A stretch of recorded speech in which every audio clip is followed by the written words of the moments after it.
दोस्तों, मैं आपसे आज एक बात पूछना चाहता हूं। क्या आप अब भी वैसा ही जीवन जीने की कोशिश कर रहे हैं जैसा कि आप 30 साल की उम्र में कर रहे थे? वही नौकरी का पद, वही कहानी जो आपने खुद को एक दशक पहले सुनाई थी? क्या आपको वही डर है कि अगर आप दोबारा शुरुआत करेंगे तो लोग क्या कहेंगे? सच तो यह है दोस्तों कि जिस पल आप अपनी पुरानी पहचान से चिपके रहना छोड़ देते हैं, आपकी तरक्की एक नया रास्ता खोज लेती है। मैं एक बैंकर हूं, मैं बिजनेस के लिए नहीं बना हूं, मैं तकनीक नहीं सीख सकता, मैं इस उम्र में अब कुछ नहीं सीख सकता। आपका वो पुराना रूप आपको अगले स्तर पर नहीं ले जाएगा, केवल जीवित रखेगा। आइए कुछ घटनाओं से आपको अवगत कराता हूं। 48 वर्षीय अनीता ने कॉर्पोरेट एचआर में 25 साल बिताए थे। राइट, उनका अच्छा खासा सम्मान था, होना भी चाहिए, और उन्हें अच्छा वेतन मिलता था। लेकिन वो पूरी तरह से थक चुकी थी, ऐसा उनका सोचना था। उन्हें योग का भी शौक था, लेकिन वो हमेशा खुद से यही कहती थी, ये तो बस एक शौक है। आखिरकार फाइनली उन्होंने डिसाइड किया कि शायद मैं कोई नया व्यक्ति बन सकती हूं।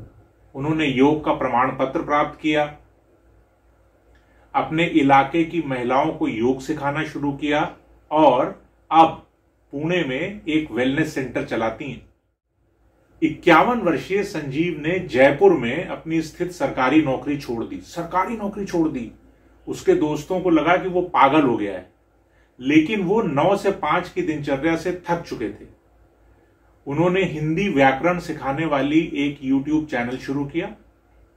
शुरुआत में बहुत कम बार देखा गया, 12-13 बार, और अब after a period of some time 1 lakh से ज्यादा सब्सक्राइबर हैं। उनको देश भर से कोचिंग देने के अनुरोध आ रहे हैं और अब वे हजारों लोगों के शिक्षक बन गए। अच्छा, जरा सोचो, जब कोई विमान उड़ान भरता है तो क्या वो पूरे हवाई अड्डे को अपने साथ ले जाता है? नहीं ना। हमारे साथ भी कुछ ऐसा ही है। अगर हम अपनी पुरानी कहानी, अपने पुराने कैरियर और अपनी पुरानी सेल्फ इमेज को घसीटते रहेंगे तो हम और आप उड़ान नहीं भर पाएंगे दोस्तों। अगर आपकी उम्र 40 के आखिरी पड़ाव पर है तो यह आपके सफर का अंत नहीं है, ये एक नई शुरुआत है। लेकिन ये तभी शुरू होती है जब आप खुद को यह सवाल पूछते हैं, मैं और क्या कर सकता हूं? अपने 25 साल के व्यक्तित्व को अपनी 50 साल की क्षमता में मत फंसने दो दोस्तों। तुम विकसित हो चुके हो, तुम्हारे सपने विकसित हो चुके हैं, तो फिर तुम अब भी अपने अतीत के साये में क्यों जी रहे हो? जिस दिन तुम अपनी पुरानी पहचान से चिपके रहना छोड़ दोगे, तुम अपने नए अध्याय को शुरू कर सकोगे दोस्तों। अपनी कहानी कमेंट में शेयर करो। आप किस नई पहचान को बनाने के लिए तैयार हो? अगर आपको मेरे वीडियो से व्यवहारिक मदद मिल रही है तो मेरे इस चैनल को सब्सक्राइब करो, लाइक करो और अपनों से या जिनको जरूरत है उनसे शेयर करो।